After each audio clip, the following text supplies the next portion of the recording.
check.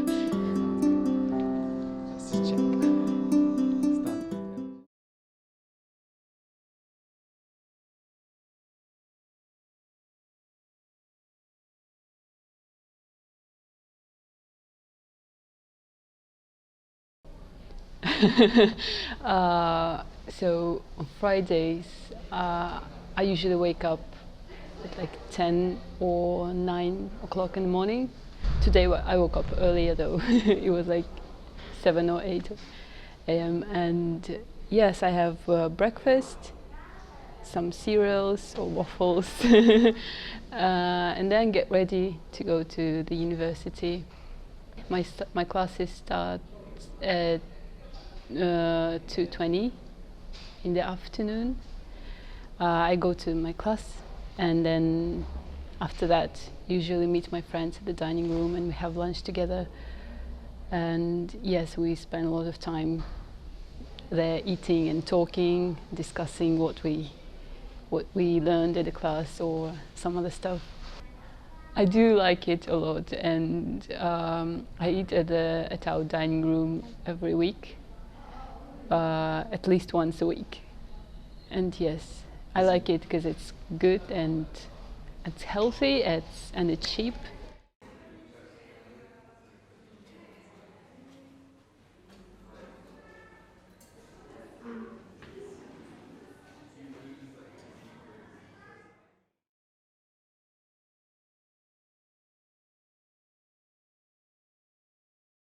I've been interested in Japan and its culture and people since I was a middle school student, dreaming of coming to Japan.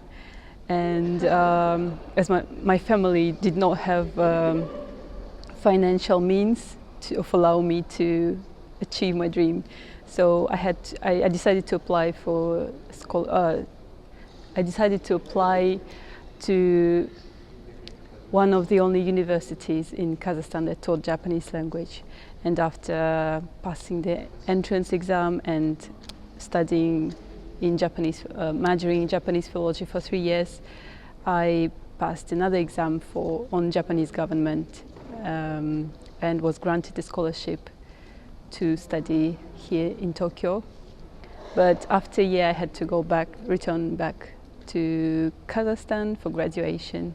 And as I wanted to continue my studies, I applied for another scholarship as a Kenkyusei student this time.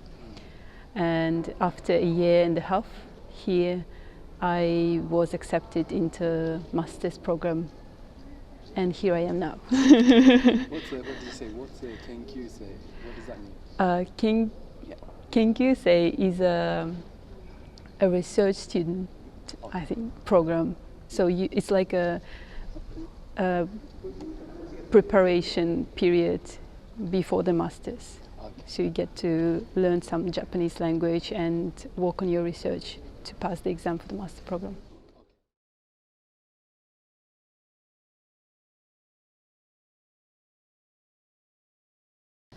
I feel like, even though it might sound strange, I feel like studying in Kazakhstan is way more difficult than here, because there is more homework.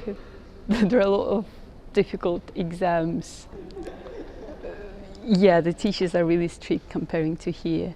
Okay. And I feel like you have to be active all the time during the classes back in Kazakhstan. But when here, you can actually relax and just listen to what teacher is saying. Yeah. There are mostly lectures rather than actual participating of the students at the class.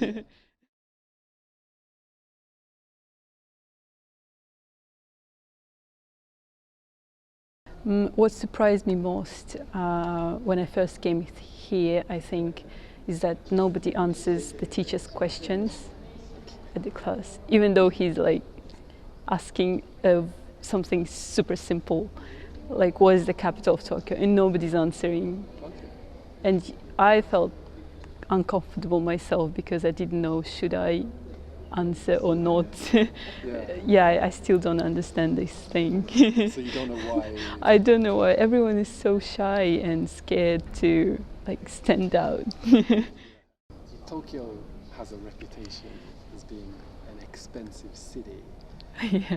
As a student, do you find that to be true or not?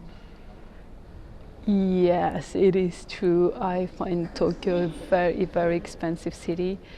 I was turned off by the prices, but the price differences between Tokyo and my home country, Kazakhstan, and it's hard to getting accustomed to such prices still.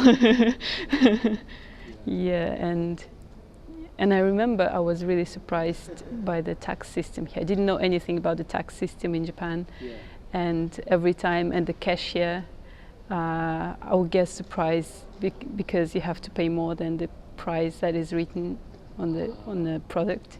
Like if you don't notice the zeinuki kanji, then you get upset at the cashier. Zeinuki kanji? Zeinuki, like tax not included.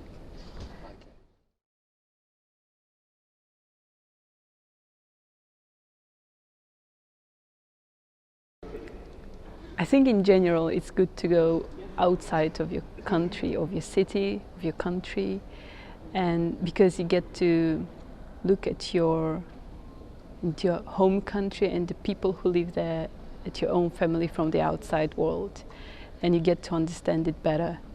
So now I feel like I know more about history and culture, of my own country, and of course that leads to my own self, that I feel like I understand myself more. It's hard to explain how exactly, but it helped me a lot to widen my views.